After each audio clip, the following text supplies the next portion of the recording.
Padre eterno, estamos agradecidos que podemos venir ante tu presencia tan libremente, Señor, y poder estudiar, poder encontrarnos contigo, poder hablar contigo y también comunicarnos los unos a los otros, Señor. Gracias por tu amor, gracias por tu invitación que nos das, Señor, a venir al trono de la gracia confiadamente. Y es eso lo que estamos aprendiendo, aprender, Señor, a orar. Queremos pedir que al hacer esto tú nos enseñes, nos guíes, Señor, en el estudio, nos des sabiduría y nos des, Señor, no tan solo el deseo de aprender, sino que lo que es más importante, vivir y practicar las cosas que aprendamos, Señor. En el nombre de Jesús. Amén.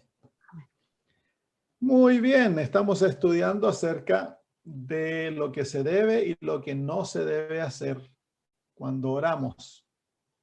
¿Hay alguna pregunta que tengan de lo que estudiamos la semana pasada?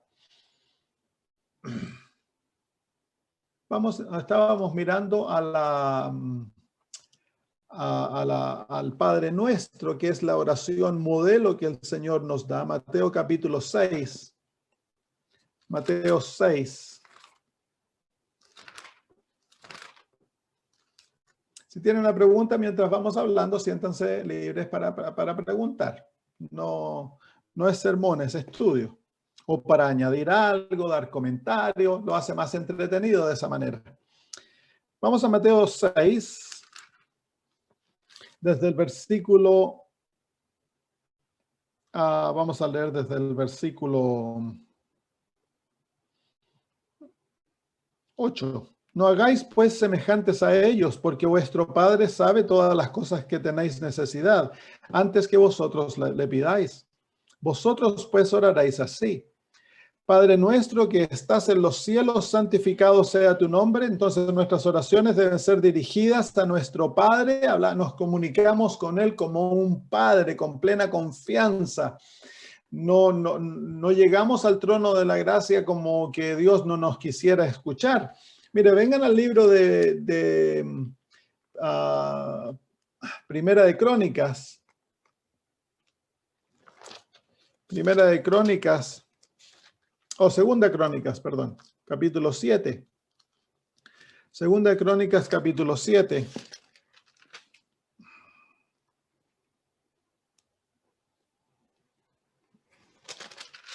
Y el versículo 14, esta es la respuesta a la oración de Salomón.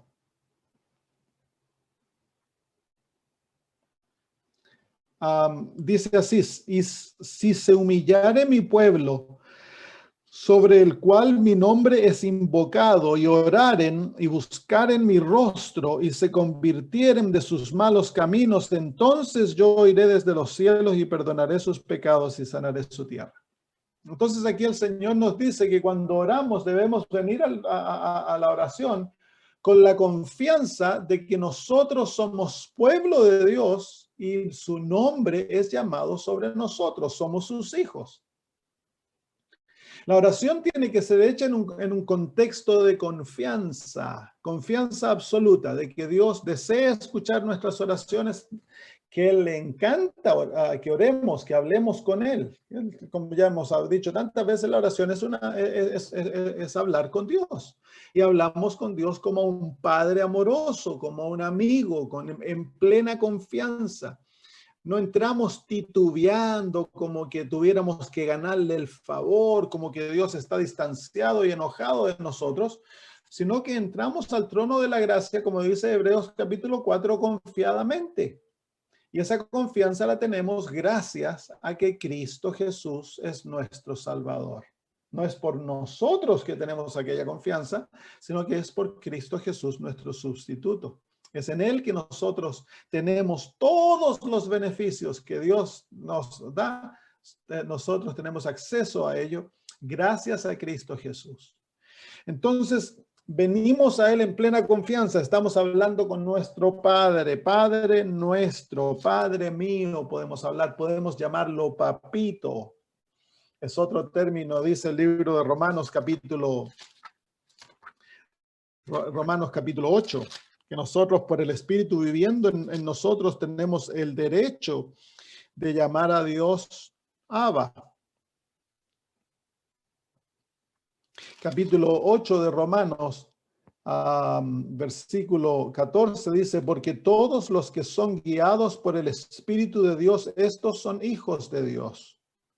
Pues no habéis recibido el espíritu de esclavitud para estar otra vez en temor, sino que habéis recibido el espíritu de adopción, por el cual clamamos, Abba, Padre.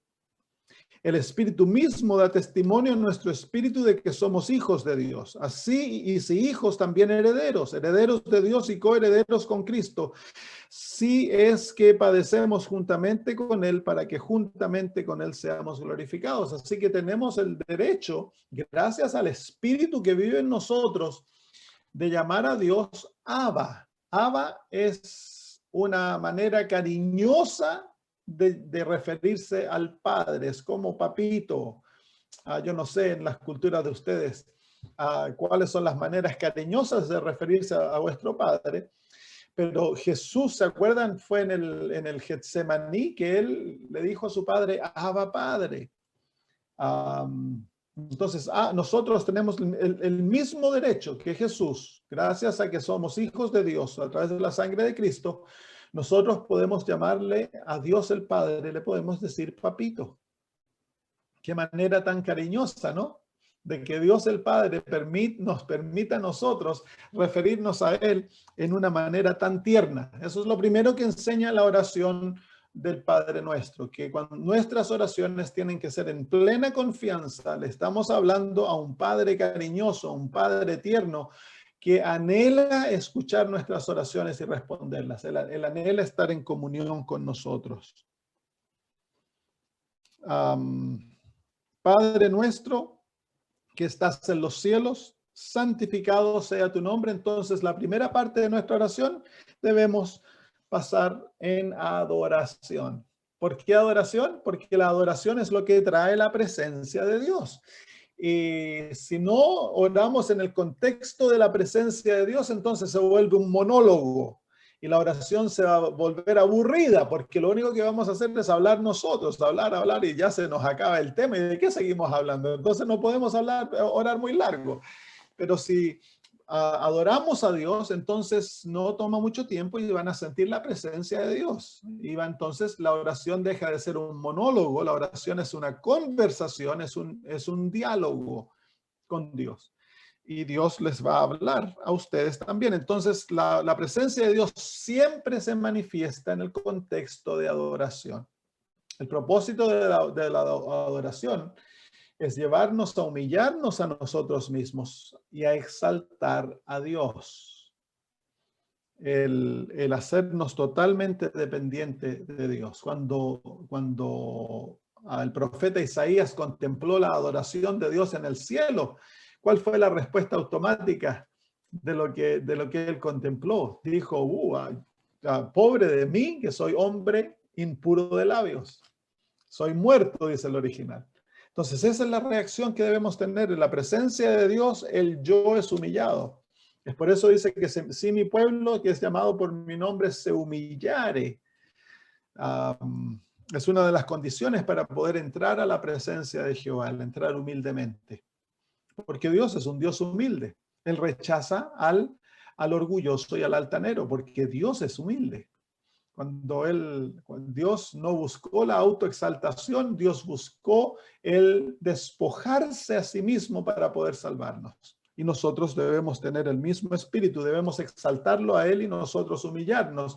La actitud que tenía Juan el Bautista, que dice que conviene que Él crezca y que yo disminuya, dijo Juan el Bautista. Y nosotros debemos tener la misma actitud. Y eso es duro para el ser humano, porque el corazón humano siempre anda buscando ser reconocido, sentirse importante, que nos soben la espalda, que nos hagan sentir que somos algo. Eso es egoísmo. Nuestro sentido de valor no ha de venir porque, bueno, yo soy alguien y tengo un título y quiero que me reconozcan, o lo que yo he hecho, que me hagan sentir valioso. Y muchas veces, tristemente, dentro de la iglesia eso se manifiesta. Nuestro sentido de valor debe venir simplemente por nuestra relación con Cristo. Cuando tenemos una relación madura con el Señor y es una relación continua, entonces ya ese deseo del alma va a ser saciado por Jesús y ya no lo buscamos más de los hombres. Eso se acaba. Cuando alguien anda buscando de que lo hagan sentir bonito, que lo hagan sentir impresionante o valioso o importante, es porque el alma está vacía. Cristo no ha llenado todavía el corazón. Cuando el corazón está lleno, está satisfecho y descansa. Ya no andamos buscando aquellas cosas. Tanto problema que se crea en la iglesia por eso, ¿no? Una hermana, hoy aquí cuando vengo a esta iglesia nadie se preocupa de mí, nadie me saluda. Y se ofenden y se van, dejan de asistir a la iglesia. En esta iglesia ni el pastor no me da ni la mano, no me ha venido a visitar el pastor. Que estos pastores les pagan y se gastan la plata, ellos ni se preocupan de la... Entonces, ¿qué ocurre? Nos vivimos preocupados que otros se preocupen de nosotros. Y el corazón está vacío. Eso muestra que estamos aún no saciados por Cristo Jesús. Entonces comenzamos nuestra oración alabando a Dios, humillándonos a nosotros mismos. Y luego dice el versículo 10, venga tu reino. Entonces aquí nos concentramos en orar por el reino de Dios, por la iglesia, por los hermanos, por la obra misionera, por las naciones, interceder por la nación en la cual nosotros vivimos para que el evangelio sea diseminado y almas se puedan convertir. Darle al reino de Dios prioridad. Y luego hágase tu voluntad, la sumisión de mi voluntad a la voluntad divina. Y aquí es tan importante entender esto porque muchas veces nosotros queremos imponer nuestra voluntad a Dios. Nosotros creemos que bueno, yo sé lo que es mejor para mí o lo que a mí me gusta. Especialmente viene el asunto cuando hay algo que yo realmente deseo. Yo deseo una carrera o me enamoré de cierta persona o algo valioso, hay un ser querido enfermo y yo deseo que se sane. Entonces ahora comienzo una carrera para imponer mi voluntad a Dios. Nosotros tenemos la libertad de pedirle a Dios todo lo que está en nuestro corazón. No hay límite en pedir, pero debemos aprender, mientras más rápido aprendamos esto, mejor para nosotros, de someter nuestras peticiones a la voluntad de Dios. Nosotros no sabemos lo que es mejor para nosotros. Dice aquí en el libro de Mateo capítulo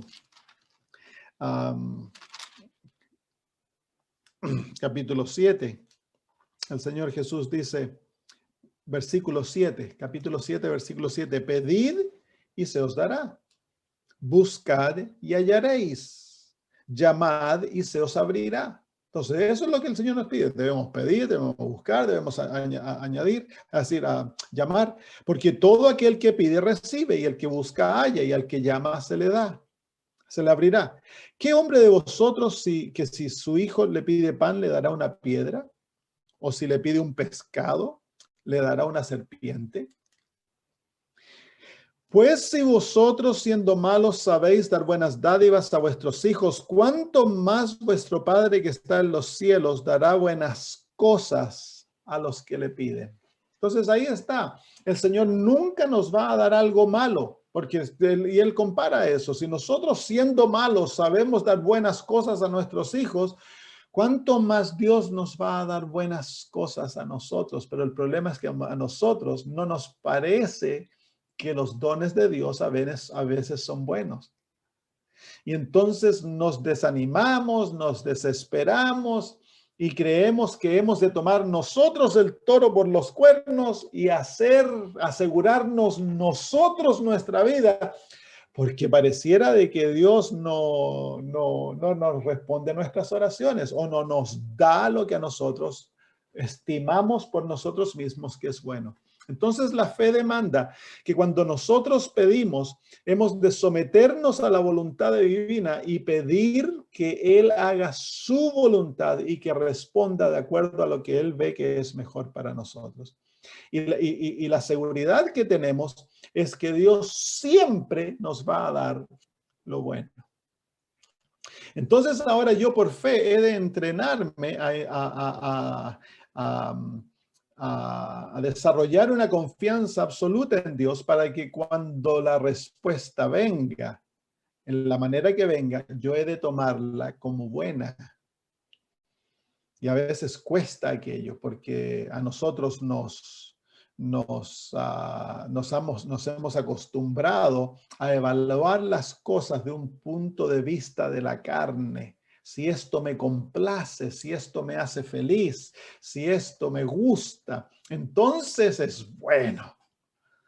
Por ejemplo, nosotros tomamos una persona, un hermano, ¿no? Encontró un buen trabajo, le están pagando bien, le está yendo todo bien, pero hermano, el Señor lo está bendiciendo. ¡Qué bendición más grande! ¿Y qué pasa con el hermano que el Señor no le ha dado el trabajo y está enfermo y las cosas están marchando mal? ¿El Señor no lo está bendiciendo? El apóstol Juan, el apóstol Pablo, cuando cuenta de sus... Vamos a ver esto. Vengan al libro de 2 Corintios capítulo 12.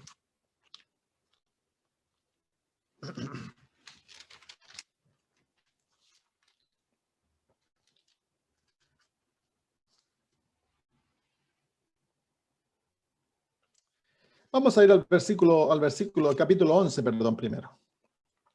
Miren, vamos a ver cómo el apóstol Pablo describe su experiencia como apóstol. Dice el versículo 23, son ministros de Cristo, como si estuviera loco hablo, dice. Yo más. Y miren ahora cómo él comienza a describir su ministerio.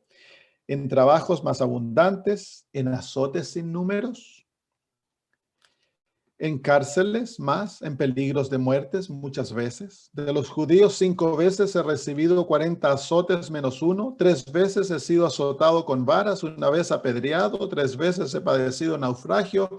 1 noche y 1 día he estado como náufrago en alta mar, en caminos muchas veces, en peligros de ríos, peligros de ladrones, peligros de los de mi nación, peligro de los gentiles, peligros en la ciudad, peligros en el desierto, peligros en el mar, peligros entre los falsos hermanos, en trabajo y fatiga, en muchos desvelos, en hambre y sed, en muchos ayunos, en frío y desnudez. Pregunta, ¿está siendo el apóstol Pablo bendecido? ¿Está Dios respondiendo sus oraciones? ¿Le está dando lo que es bueno? El apóstol Pablo no se queja. Y miren ahora, vengan al capítulo 12. Dice,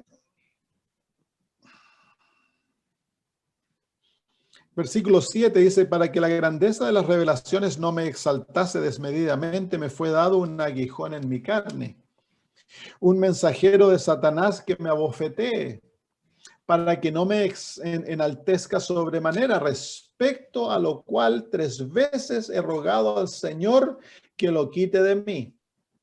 Y me ha dicho, bástate mi gracia, porque mi poder se perfecciona en la debilidad. Por tanto, de buena gana me gloriaré más bien en mis debilidades, para que repose sobre mí el poder de Cristo. Por lo cual, por amor a Cristo, me gozo en las debilidades, en afrentas, en necesidades, en persecuciones, en angustias, porque cuando soy débil, entonces soy fuerte. Qué distinta manera de ver la vida en comparación de la manera que nosotros vemos lo que es bendición y lo que es maldición. El Señor Jesús dice, benditos sois vosotros pobres, y a los ricos los llama malditos. Pero nosotros lo vemos de la otra punto de vista. Nos quejamos ante Dios, Señor, ¿por qué tú le das a los ricos que mira que son malos, que aquí, que allá, y a nosotros? Y nos quejamos ante Dios. Pero es que puede ser de que el Señor no está buscando hacernos fuertes, sino que Él está buscando hacernos débiles, para que en nuestra debilidad se perfeccione su fortaleza y enseñarnos a vivir en Cristo, no en nosotros mismos. Somos naturalmente independientes, naturalmente somos altaneros, buscamos hacer nuestra propia voluntad. Y eso está en contra del plan de Dios para nosotros. Entonces, cuando pedimos, cuando oramos, hemos de buscar la voluntad divina y permitir que Él obre para gloria suya y para bien nuestro, porque todo lo que Dios hace es para bendecirnos, no es para herirnos. Si Él tiene que herir, Él hiere con propósito eterno y hiere para que la sanidad traiga bendición, hermanos. Entonces hemos de aprender en la oración demanda que nosotros hemos de vivir por fe. La oración y la fe trabajan juntas. Sin fe es imposible agradar a Dios. Sin fe, hermanos míos, no vas a comprender el plan divino para tu vida y no vas a poder aceptar la voluntad divina, porque la voluntad divina es tan extraña a la experiencia humana. Sus planes son tanto más altos, sus pensamientos tantos más altos que nuestros pensamientos. Entonces, el Señor desea enseñarnos a ver como Él ve. Él desea que nosotros aprendamos a pensar como Él piensa. Y la disciplina, si no hay experiencia, es dura, porque uno no sabe lo que el Señor está haciendo. Entonces uno tiende a desesperarse. Pero hay que tener paciencia, que el Señor haga y deshaga de acuerdo a su voluntad, porque Él tan solo sabe lo que está haciendo. Es tan importante el aprender a someterse a la voluntad divina y morir a mi propia voluntad. Como lo estudiamos cuando aprendimos en cuanto al morir al yo. La muerte al yo, la crucifixión del yo. Eso debe ser una experiencia diaria, una experiencia momento a momento. Muy bien. Vamos de vuelta a Mateo 6. Hágase tu voluntad como en el cielo, el versículo 10, así también en la tierra. El anhelo de la vida nuestra debiera ser que la voluntad de Dios sea hecha. Y en toda área de la vida, nosotros hemos de someternos a aquello. Versículo 11. El pan nuestro de cada día, dánoslo hoy. Entonces, ahora las peticiones de nuestras necesidades. Quiero que se den cuenta que la oración que el Señor Jesús enseña no está basada tan solo en pedir, pedir, pedir, pedir. Pero tristemente muchos cristianos lo único que hacen es pedir, pedir, pedir, pedir. La oración es comunión, es conversación. Y hacemos eso de distintos ángulos y parte de ella es la petición de nuestras necesidades. El Señor desea que nosotros traigamos nuestras necesidades ante su presencia. Es algo natural. Él desea que nosotros hagamos aquello. Mire, vengan aquí a Mateo capítulo, el mismo libro de Mateo, en el capítulo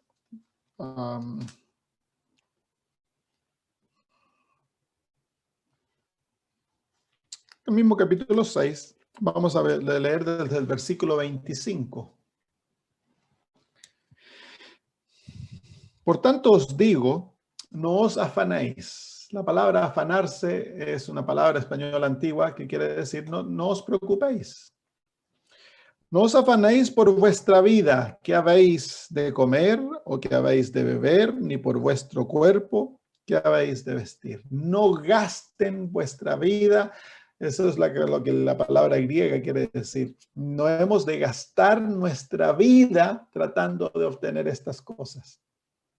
Y que la preocupación constante de nuestra vida sea en cuanto a la comida, el vestido e incluso en cuanto a nuestra vida. Dice, ¿no es la vida más que el alimento y el cuerpo más que el vestido? Mirad las aves del cielo que no siembran, ni ciegan, ni recogen en graneros, y vuestro Padre Celestial las alimenta. ¿No valéis vosotros mucho más que ellas? ¿Y quién de vosotros podrá, por mucho que se afane, añadir a su estatura un codo? Y por el vestido, ¿por qué os afanáis?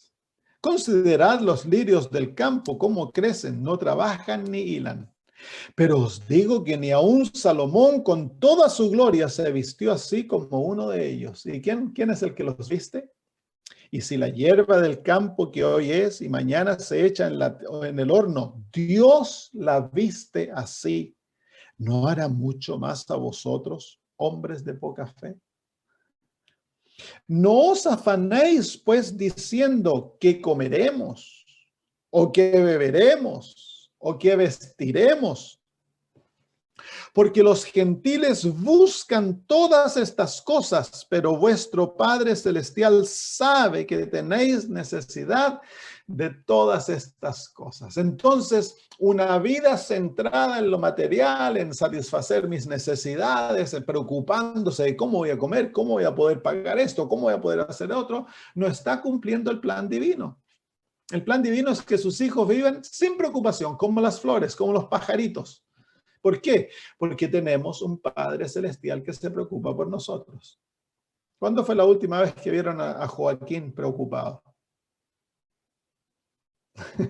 Rascándose la cabeza y diciendo, uy, no sé si voy a comer mañana. ¿Y qué pasa si estos zapatos me quedan chicos? ¿Quién me los va a comprar? Joaquín no se preocupa de nada. ¿Por qué no se preocupa Joaquín? Porque tiene a la mamá y el papá. La mamá y el papá son los que se preocupan. No Joaquín. Es lo mismo. Nuestro Padre Celestial sabe que tenemos necesidad de todas estas cosas. Pero ¿cuánto pasamos, nos metemos en deudas tratando de satisfacer nuestros gustos y deseos? Vivimos de esclavos de otros hasta el cuello. No podemos, a veces la gente, adventistas no pueden ni pagar el diezmo. ¿Por qué? Porque bueno, están tan preocupados de ellos. ¿Qué pasa si me quedo sin dinero? Entonces son infieles en el diezmo, infieles en las ofrendas y cortan las bendiciones divinas. ¿Por qué? Por la preocupación de satisfacer mis necesidades. Eso es egoísmo. Si tenemos un Dios que se preocupa por nuestras necesidades, nosotros debiéramos preocuparnos de las necesidades de otros. Y mientras más damos, más recibimos.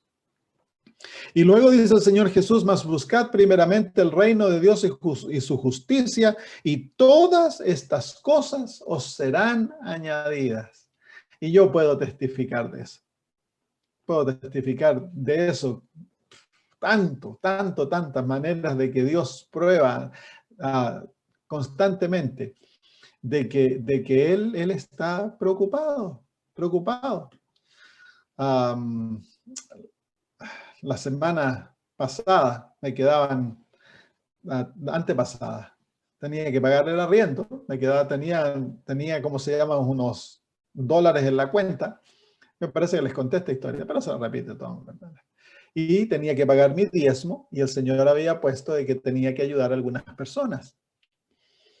Así que una vez que pagué el diezmo y mandé el dinero a otros países para ayudar a personas, me quedé con los brazos cruzados, no tenía ningún centavo para pagar el arriendo.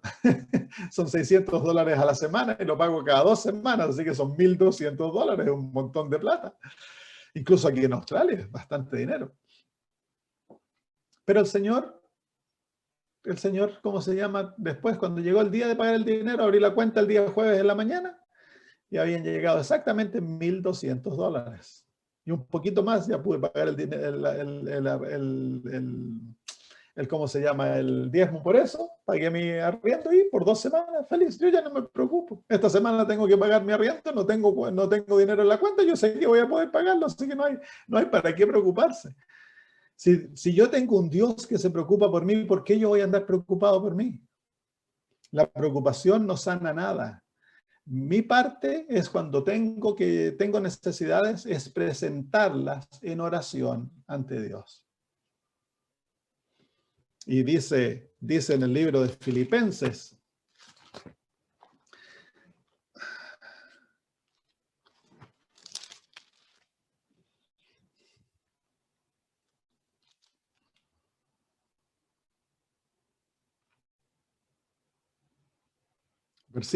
capítulo 4, versículo 19 de Filipenses, dice, mi Dios pues suplirá todo lo que os falta, conforme a sus riquezas en gloria en Cristo Jesús.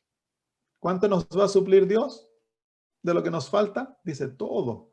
Y Él lo hace de acuerdo a sus riquezas en glorias. Dios no es un Dios tacaño. Ya lo aprendimos eso cuando vimos a Dios, el carácter divino. Aprendimos de que Dios es un Dios generoso. Y Dios desea darnos generosamente.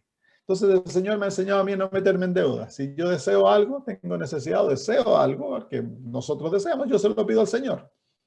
Y espero que Él me diga sí o no. Cuando Él me dice, sí, yo te lo voy a proveer, no tengas problema, entonces yo espero. No hay necesidad de andar corriendo, de ir a sacar crédito y meterse en deuda y después estar apretados. No, esa es la manera de que el mundo hace las cosas, hermanos. Los hijos de Dios deben aprender a esperar en el Señor. A esperar en el Señor. Si para Dios, ¿qué es para Dios? Tener que darte dinero para arreglar el auto, pagar las cuotas de la casa, lo que sea. Para Dios no, Él no tiene necesidad de nada. Si te enfermas y te quedas sin trabajo, Dios todavía puede proveer. A Dios no se le acaban los medios, hermanos. Y Dios no es tacaño. Si tiene que vender una galaxia para proveer el dinero, la vende, pues. Dios es el dueño de todas las cosas. Debemos aprender a tener plena confianza en nuestro Dios. Ok, sigamos entonces. Mateo 6, el pan nuestro de cada día, dánoslo hoy. Cuando tú pides, ¿qué hemos de hacer una vez que pedimos? Esto lo vamos a aprender en otra lección. Pero una vez que pides, tú agradeces por haber lo que el Dios ya te ha dado. Antes que se materialice la respuesta a tu oración, tú has de recibir aquella respuesta en plena confianza de que Dios te escuchó y ya te ha dado lo que has pedido. Y cuando lo más necesites, Dios va a hacer que se materialice aquella respuesta. Muy bien, versículo 12. Y perdónanos nuestras deudas, nuestros pecados. Entonces aquí viene la confesión de nuestros pecados, el arrepentimiento. Hemos de tener, hermanos míos, las cuentas claras con Dios. No hemos, hermanos, de esconderle pecados a Dios, porque el pecado neutraliza el poder de Dios. El pecado guardado, que lo acariciamos y lo excusamos y se lo escondemos a Dios, tiene el poder, la hermana White, de neutralizar totalmente, dice la hermana White, el Evangelio, el poder del Evangelio. Si uno puede arrepentirse por otros, dice la hermana de White, esa es la oración intercesora. El pedir perdón lo hacía Job. Vemos a Job ofreciendo sacrificio en favor de sus hijos. En caso que hubieran hecho algo malo, él ofrecía sacrificio. Entonces nosotros presentamos la sangre de Jesús ante el Padre, pidiendo que Él tenga compasión de nuestros hijos y que los perdone y que vuelva sus corazones a Él. Entonces, la necesidad, queridos hermanos, de confesar nuestros pecados abiertamente ante Dios. El pecado tiene el poder de enceguecerte. Nunca debemos excusar lo malo. Tú puedes ir ante el Padre y reconocer ante su presencia que estás haciendo algo malo, que te gusta hacer esto que es malo, que está en contra de su voluntad, pero no se lo escondas. Y pídele a Él que cambie tu corazón y que transforme la manera que tú ves aquello que es malo. Por ejemplo, ¿te gustan las películas? No se lo escondas al Señor, anda y cuéntale. Señor, a mí me gustan las películas. No estoy dispuesto a dejarlo en este momento. Por favor, cambia mi corazón. La oración debe ser totalmente honesta. Pero no debemos vivir en abierta violación de la voluntad divina, escondiendo lo que a Él, lo que tú sabes que es malo. Tuve la semana pasada, me llamó un hombre llorando, ¿no? De que su matrimonio está malo, que aquí, que allá, y luego eventualmente, como una hora de hablar, me soltó la pepa que estaba viendo a otra mujer, hermano adventista. Entonces, y él buscando excusas para poder excusar el pecado. Hermanos, el pecado es pecado.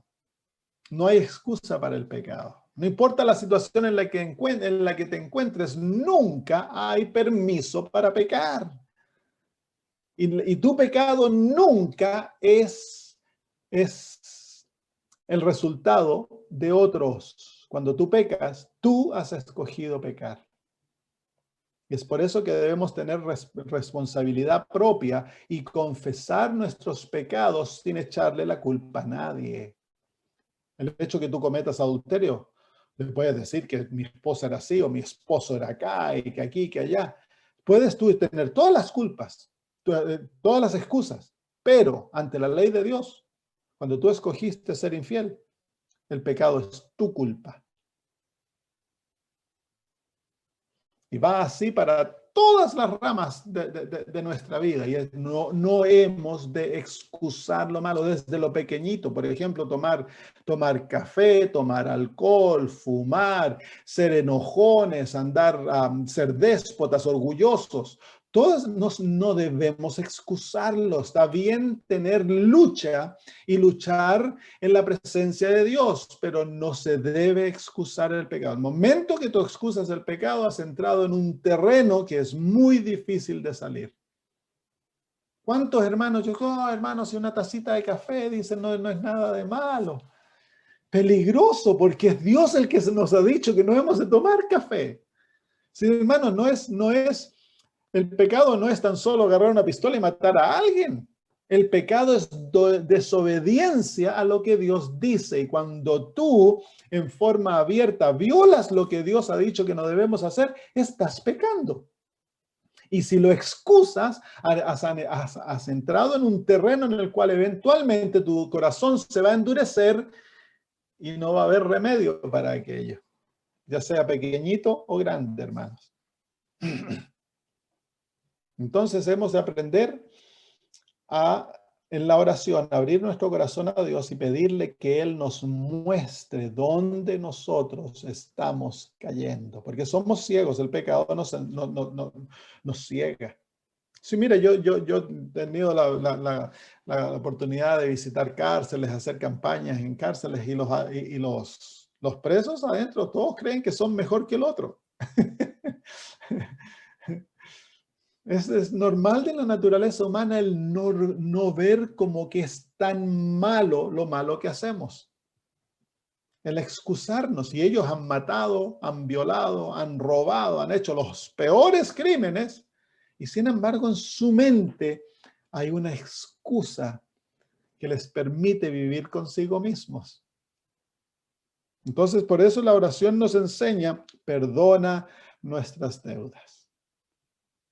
El tener una relación abierta con Dios. El llevar nuestras debilidades, nuestros pecados. Dios no se avergüenza por tus pecados. Él ya los pagó todos, los compró todos, le pertenecen a Él. Tus pecados le pertenecen a Cristo. ¿Sabías eso? Él con su sangre compró tu vida. Y lo que a ti legalmente te pertenece es la vida de Jesús. Si tú escondes tus pecados y no estás dispuesto a abandonarlos, te vuelves un ladrón de pecados. Se los estás robando a Jesús.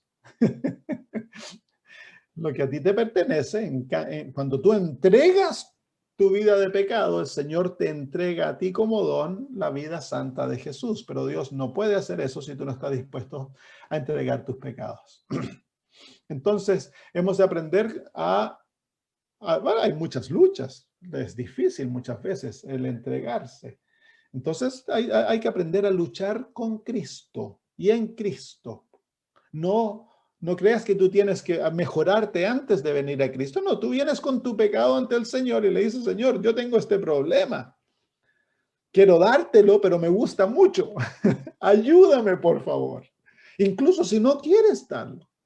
Si en el corazón hay rebelión, dice, no, a mí me gusta eso, y yo eso no lo entrego. Puedes ir al Señor y decirle eso, Señor, yo esto no te lo quiero entregar, a mí me gusta. Pero si tú me cambias el corazón y me ayudas y me das un corazón, porque de nosotros nada bueno hay. Toda bondad, todo lo perfecto viene de Dios, hermanos. Entonces muchas veces los hermanos se desaniman cuando ven que hay debilidades en ellos que no pueden vencer o que no quieren vencer. y se dan cuenta que es malo, y ellos se desaniman y se apartan de Dios, porque creen que son muy malos, que Dios no los acepta. Pero si Dios, todo lo que tú le traigas a Dios, nada lo va a tomar por sorpresa. Dios ya sabe, y Él te ama tal cual eres, pero Él no te va a dejar como eres. Entonces, cuando tu voluntad choca con la voluntad divina, se ocurre una crisis, y es eventualmente tu voluntad que debe someterse felizmente a la voluntad de Dios. Pero para que eso ocurra, el Espíritu Santo es el que ha de obrar en ti el querer y el hacer de acuerdo a su voluntad. Entonces permanece en la presencia de Cristo, no te alejes de Él. Si mira a los apóstoles, todos los apóstoles eran orgullosos, contumaces, enojones, ladrones, mentirosos. El grupo que escogió el Señor para los apóstoles era lo peor. Y al final de 3 años y medio, mira cómo estaban. Y llegaron a ser grandes hombres en Cristo Jesús porque ellos vivieron con Cristo. Ellos aprendieron el secreto de la vida cristiana. Es no apartarse de Jesús, es vivir con Cristo. No importa tus debilidades, no importa lo que estés luchando, lucha con Cristo. No te alejes de Él. Muy bien, entonces aquí ahora para que el Señor pueda perdonarnos, el Señor ahora nos pone una condición y dice... Dice, porque, ¿dónde estamos? Capítulo 6, estamos en la oración, perdona nuestras deudas, versículo 12, como también nosotros perdonamos a nuestros deudores. Y luego el versículo 14 dice, porque si perdonáis a los hombres sus ofensas, os perdonará también a vosotros vuestro Padre Celestial. Mas si no perdonáis a los hombres sus ofensas, tampoco vuestro Padre os perdonará vuestras ofensas. ¿Y cuán difícil es eso? Especialmente cuando hemos sido dañados grandemente. Yo fui abusado sexualmente cuando tenía 5 años.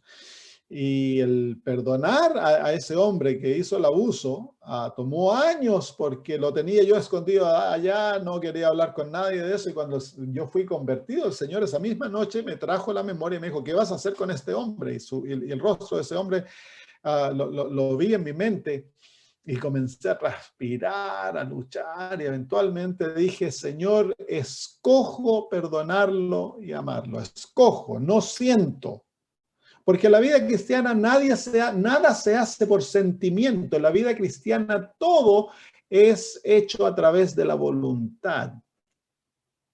Tú no tienes que sentir el perdonar. Hoy que ahora sí siento el deseo de perdonar a esta persona. No, porque mañana vas a sentir nuevamente el enojo y vas a creer que no lo perdonaste. No, el perdonar es una opción, no es un sentimiento. El perdonar es escoger dejar a la otra persona libre y permitir que Dios obre con ellos de acuerdo a su voluntad. Es extender mi perdón a pesar de que no lo sienta, a pesar de que en mi alma todavía hay enojo, hay ira por lo que aquella persona hizo y todo eso. Aún así tú puedes perdonar. Y es el perdón que permite la sanidad del corazón.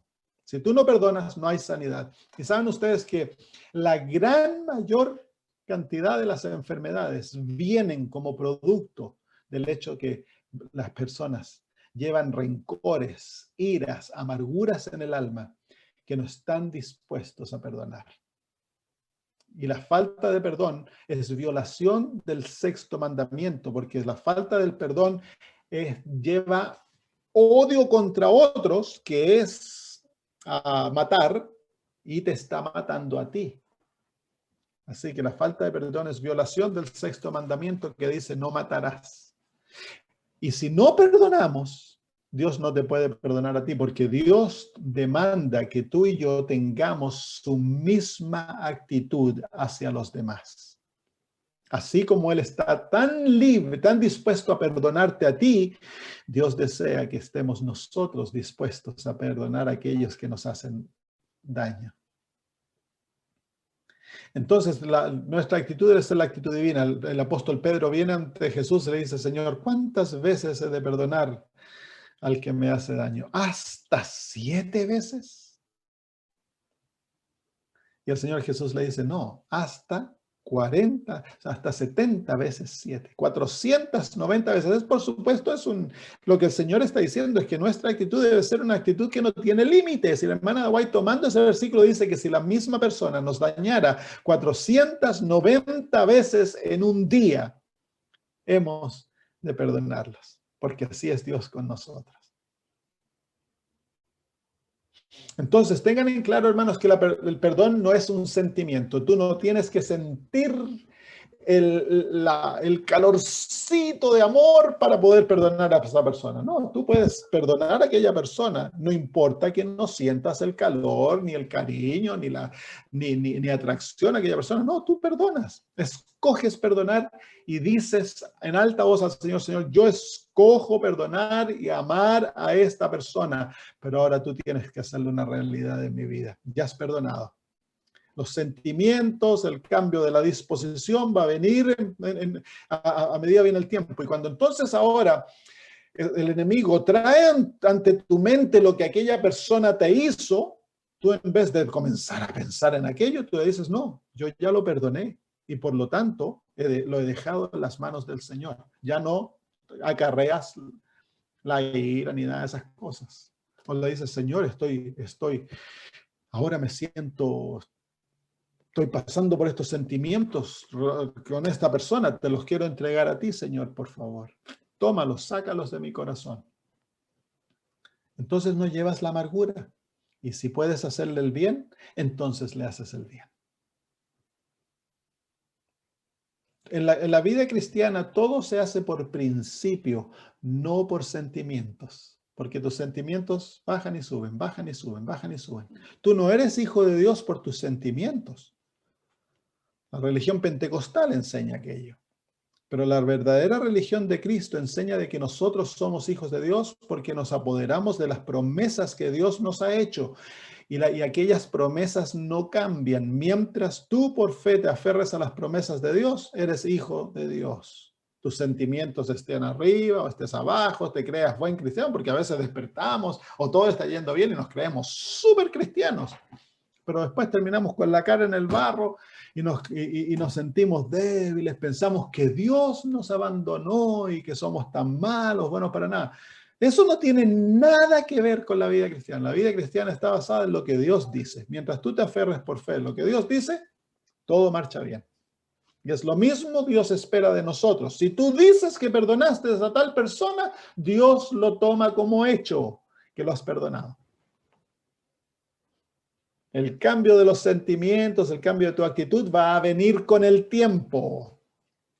Ahora hay veces que si puedes, el tratar de restituir a aquella persona, el enviar una carta, el hablar con la persona es necesario.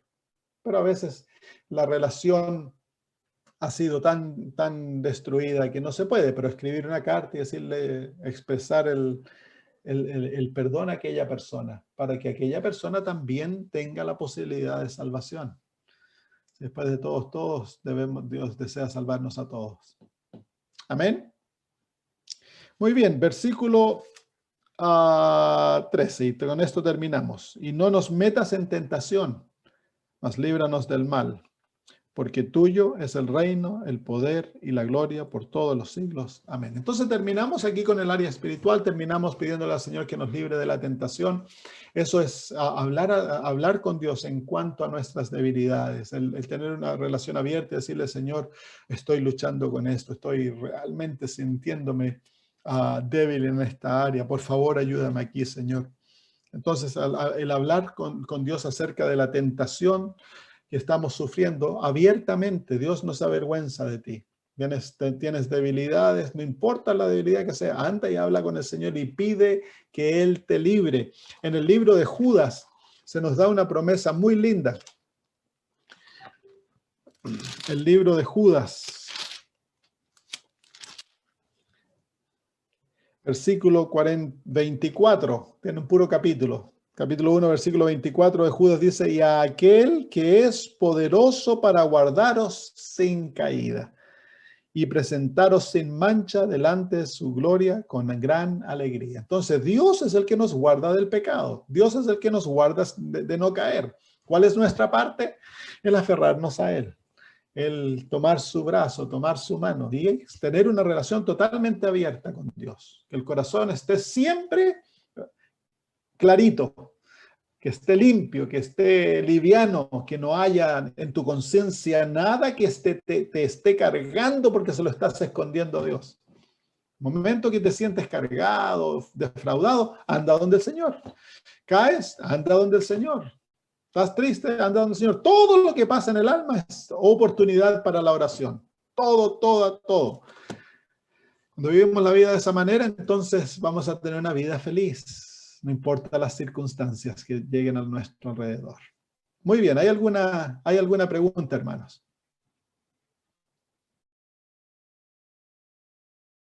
Por ejemplo, en un matrimonio. Digamos que tú estás en un matrimonio que en casos hay, por ejemplo, el hombre o la mujer son abusivos. Y eso, por ejemplo, físicamente abusivo. Es un ejemplo que estamos usando. El hombre es, bueno, hay mujeres también que son abusivas, así que, pero vamos a usar el ejemplo del hombre, que es el ejemplo. Yo he conocido hombres que la mujer le pega. No es tan común como que el hombre le pega a la mujer, pero también yo he conocido casos donde la mujer le pega al hombre. Y es más difícil porque por la concepción social el hombre le da vergüenza decir que la mujer le pega. Entonces, bueno, pero en una relación violenta, la pareja tendrá, si el esposo no quiere tomar en cuenta lo que está ocurriendo y traer solución al problema, entonces tendrá que haber separación. Pero no puede haber divorcio. Pero la esposa, para protegerse a ella, pues tiene que, ¿cómo se llama?, separarse para proteger a ella y a los hijos, si el esposo es violento con los niños. No se debe seguir en esa relación producto del peligro físico que hay. Y también el producto, en caso hay tipos de relaciones que son abusivas psicológicamente. Entonces se retira, pero no se debe acarrear el rencor, la amargura contra aquella persona. Lo opuesto, se lo debe tratar con amor, se lo debe explicar: mira, yo me separo no porque no te amo, pero mi vida está en peligro, yo no quiero que me sigas golpeando. Cuando tú decidas cambiar y muestres que has cambiado, yo más que feliz vuelvo contigo. Entonces, debe haber esa manera en la que uno no puede exponerse a peligro en el cual es innecesario, pero no se debe llevar rencor en el corazón contra nadie, No importa cuán malo lo que haya ocurrido, debemos perdonar. Y mientras más rápido perdonemos, mejores. Y recuérdense, el perdón es algo que escogemos, no es algo que sentimos.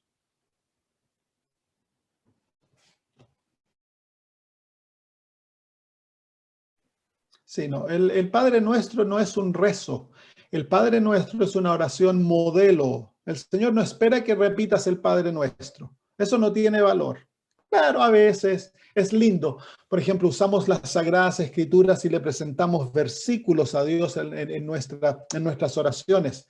Le da poder a la oración. Entonces, en eso podemos usar el Padre Nuestro. Se puede usar versículos del Padre Nuestro. Puedes introducir tus oraciones y dile: papito, realmente hoy día me gustaría dedicarte a la oración del Padre Nuestro, pero no repetirla como un papagayo como se hace en la Iglesia Católica. Esas oraciones no tienen valor alguno. Debemos, como sea, nuestra oración es una conversación con Dios. Jesús no nos enseñó a rezar, Él nos enseñó a orar. Lo opuesto, Él condena el rezo, dice que no debemos hacerlo, porque esa es una manera pagana de orar con los dioses paganos que no escuchan ni ven. Nuestro Dios escucha, Él ve, tiene una mente súper inteligente y le encanta la interacción social. Jesús hablaba con su Padre. ¿Con quién hablaban los apóstoles?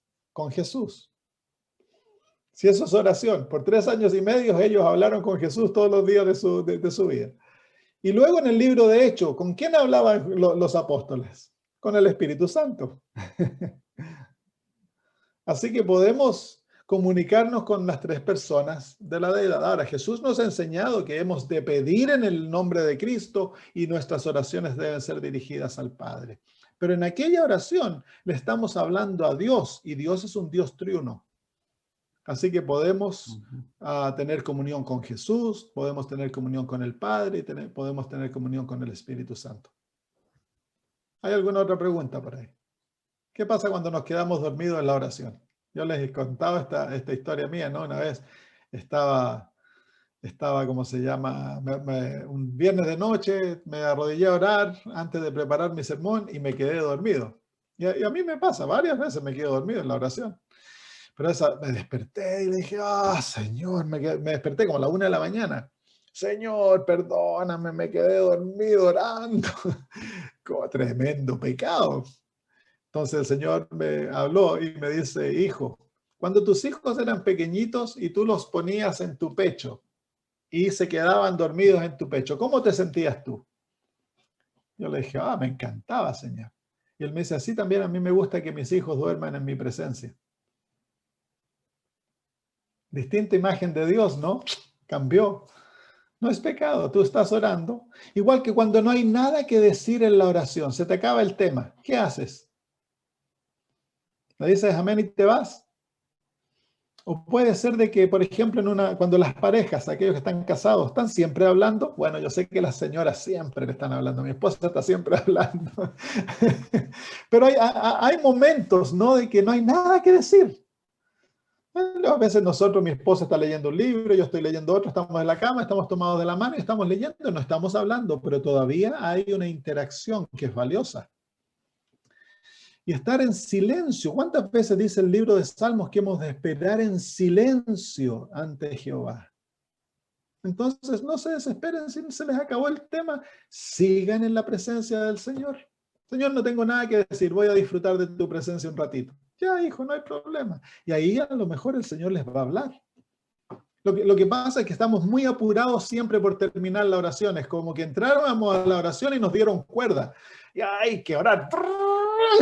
Y llegar lo más pronto al final para irnos. El Señor no desea esto. El Señor desea que pasemos tiempo en su presencia. Estar siempre con Él.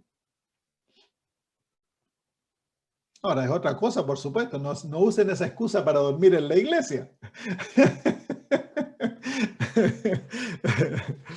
Como el papá de mi cuñado es pastor Fino Triantafilo, y él fue muchos años misionero en Bolivia, en Ecuador, en Perú, y él cuenta la historia de que él tenía una iglesia en La Pampa, y estaba predicando un día miércoles de noche, y se apagó la luz.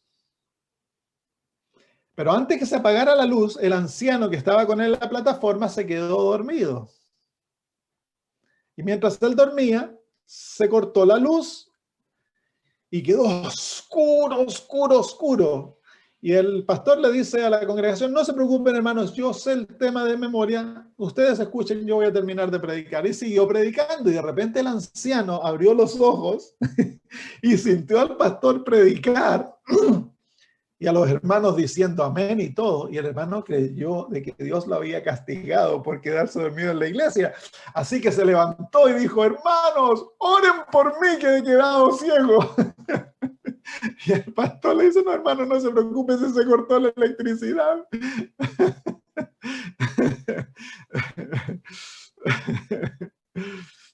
Así que no, podemos sí, hay veces que nos quedamos dormidos en la oración, no se preocupen hermanos. Yo en las noches oro hasta que me quedo dormido y duermo en la presencia de Dios. La mañana me despierto, hola papito, estoy despierto. Entonces vivimos en la presencia de Él. Eso es el objetivo, es vivir constantemente en su presencia y que la oración no sea forzada. Si la oración es forzada, vas a dejar de orar. La oración tiene que ser como el respirar, algo natural. Muy bien, hermanos, al menos que haya alguna otra pregunta, algún comentario.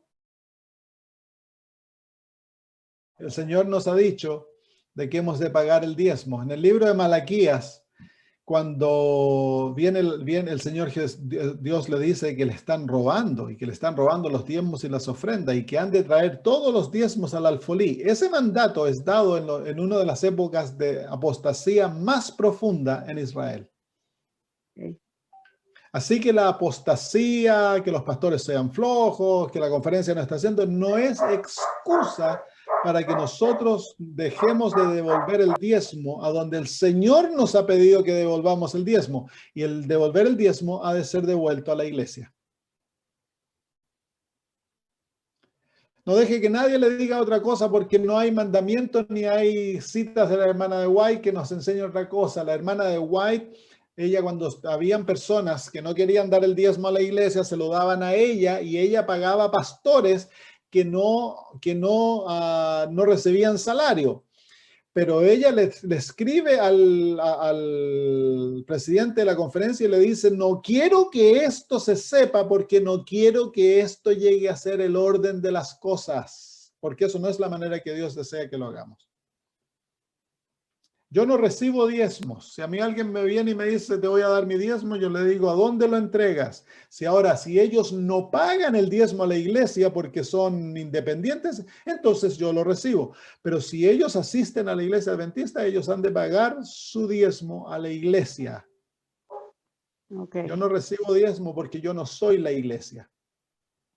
Bueno. Y en cuanto a la ofrenda. El diezmo. Si yo tomo el diezmo, se lo estoy robando al Señor. Ya. Israel, yo calculo que Israel más o menos Dios le pedía que daban 50% de lo que ellos recibían. 4 de esos 50 eran diezmos. Habían 4 diezmos en Israel. Se los he explicado, ¿no? El primer diezmo es el diezmo que nosotros damos a la iglesia. Ese es el diezmo que nosotros pensamos como diezmo, que va derechito a la iglesia. El segundo diezmo era un diezmo que se acumulaba, se ahorraba en la casa, se presentaba a Dios, pero luego se comía en el pueblo. Se traían en el año del diezmo, se sacaban todos los diezmos y se le daba de comer a los levitas, a los pobres, a las viudas, a los huérfanos, y se celebraba en el pueblo. El tercer diezmo eran las ofrendas. El cuarto diezmo era como un ahorro, que Dios decía de que se acumulaba ese diezmo, se llevaba al templo, se presentaba ante Dios, se le agradecía a Dios y luego se comía ese diezmo o se cambiaba por efectivo y tú podías comprarte lo que tu corazón deseara. Y el quinto diezmo venía en el hecho de que los pobres podían comer. Si tú tenías árboles frutales, un pobre podía entrar a tu patio y comer frutas hasta que él quisiera, sin sacarlas del patio. Si tú tenías una granja, cuando cosechabas la granja, no podías cosechar los bordes. Se dejaba todo para las viudas y los huérfanos. Si se te quedaba producto en el campo, no lo podías ir a buscar, tenías que dejárselo para los pobres y los viudas y los huérfanos. Entonces Dios les enseñó al pueblo de Israel a ser generoso, muy generoso. Y en la generosidad, hoy día Israel aún practica el dar 25% de lo que ellos guardan, de lo que ellos ganan. Entonces nosotros debemos aprender a ser generosos, hermana. ¿Qué hacemos con el diezmo? Déselo a la iglesia. Dios va a juzgar lo que la organización hace por la iglesia, por ellos. Los pastores han de ser pagados. Si ellos están abusando de su tiempo, Dios los va a juzgar. Las ofrendas. Bueno, la iglesia local necesita dinero. Debemos pagar nuestras ofrendas a la iglesia local, parte de ellas. Si yo diezmo mi segunda ofrenda, mi ofrenda es diezmada, pues digamos que $100 de aquella ofrenda, yo puedo darle $20 a la iglesia y quedo con 80, y de esos 80 yo voy a decir, bueno, le voy a dar a esta viejita y le voy a dar a este pastor de allá y le voy a atender a este misionero, voy a enviarle a tal persona. Entonces usted divide aquella ofrenda porque usted puede distribuir la ofrenda como usted desea. Pero que no se deje la iglesia local sin fondos. Porque la iglesia de Dios debe tener fondos para hacer toda su obra. ¿Qué les parece si oramos? Padre eterno, alabamos tu nombre de todo corazón, porque eres un Dios tan bueno. Y creaste, Señor, la oración, el medio a través del cual tenemos directo acceso a ti. Y podemos, Señor, comunicarnos contigo como nuestro papito. Hablarte como el ser que nos ama más que nada en este universo. Te alabamos, Señor, por permitirnos tener tan grande privilegio de poder, Señor, hablarte a ti, escuchar tu palabra, hablándonos a nosotros, guiándonos. Padre, enséñanos a orar. Pedimos que pongas en nuestro corazón tu espíritu y que Él nos haga hombres y mujeres de oración. Que anhelemos y nos deleitemos en estar en tu presencia. Que no corramos, Señor, que no nos olvidemos de orar, sino que la oración llegue a ser el pulso de nuestra vida, Padre. Bendice a mis hermanos allá, Señor, en Argentina, en Ecuador. Acompáñanos, llénalos de tu poder. Guíalos, Padre, y llénalos de tu espíritu para que sean luces en el mundo en el que viven. Gracias, Padre, en el nombre de Jesús. Amén.